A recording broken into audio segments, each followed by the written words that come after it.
Je suis venu aujourd'hui à la tête d'une délégation composée, entre autres, du ministre auprès du ministre de l'Intérieur en charge de la sécurité de proximité et de la protection civile, M. Biram Faye, du gouverneur de la région de Diourbel, autant pour moi, du gouverneur donc, et ses adjoints, ainsi que le préfet de Mbacké et l'ensemble des directeurs généraux qui ont une activité intéressant l'organisation du Magal, parmi lesquels il me plaira de citer le directeur général de l'administration territoriale,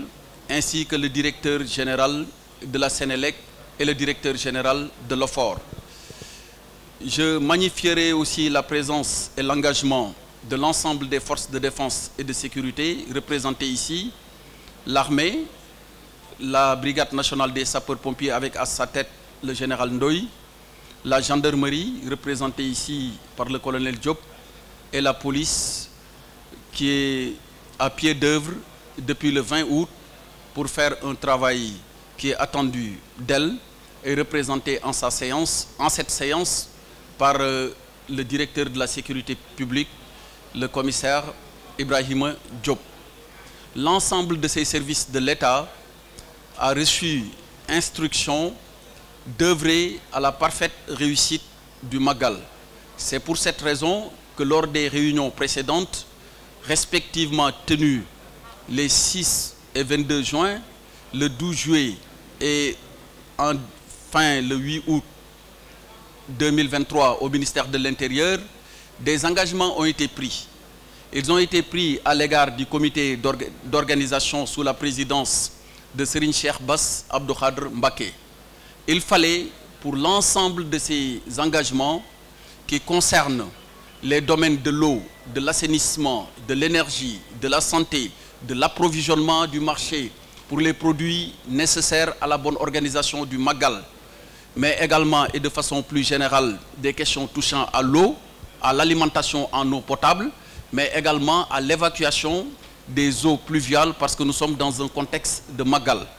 Pour donc l'ensemble de ces services et des engagements qu'ils ont pris, il fallait évaluer. C'est l'objet de la réunion de ce matin, en rapport avec le comité d'organisation. Mais une grande satisfaction a été notée parce que 92% de ces engagements ont pu être réalisés alors qu'on est à peu près 6 jours du Magal. Pour les 8% restants, j'ai donné instruction au gouverneur de Diourbel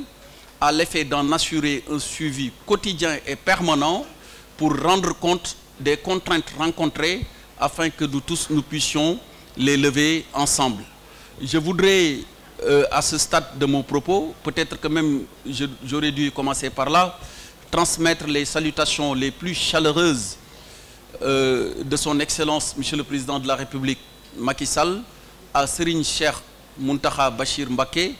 que Dieu lui prête longue vie et améliore sa santé. Alors, quand nous avons pris la route pour venir sur Touba, il nous a demandé de lui transmettre, en plus de ses salutations, ses remerciements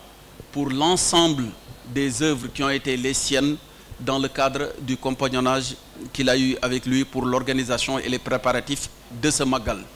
Pour l'édition de cette année, nous espérons qu'il sera de même facture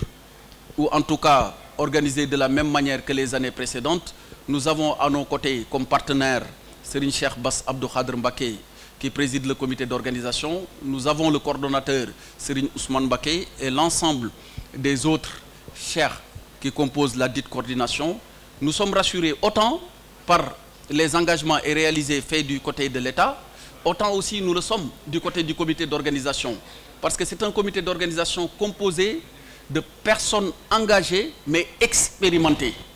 qui ont eu à affronter par le passé beaucoup de difficultés. Et comme on dit, l'expérience n'est rien d'autre que la somme des erreurs. Donc chaque erreur peut être capitalisée pour en définitive être transformée en une belle opportunité de réaliser mieux et plus par rapport à ce qu'on a fait l'année précédente. C'est donc sous le bénéfice de toutes ces analyses et de toutes ces observations que je voudrais remercier au nom de son Excellence, Monsieur le Président de la République, le comité d'organisation, mais dire que les instructions qui ont été données vont être suivies et exécutées à la lettre jusqu'à ce que nous arrivions au jour du Magal et même au-delà. Du point de vue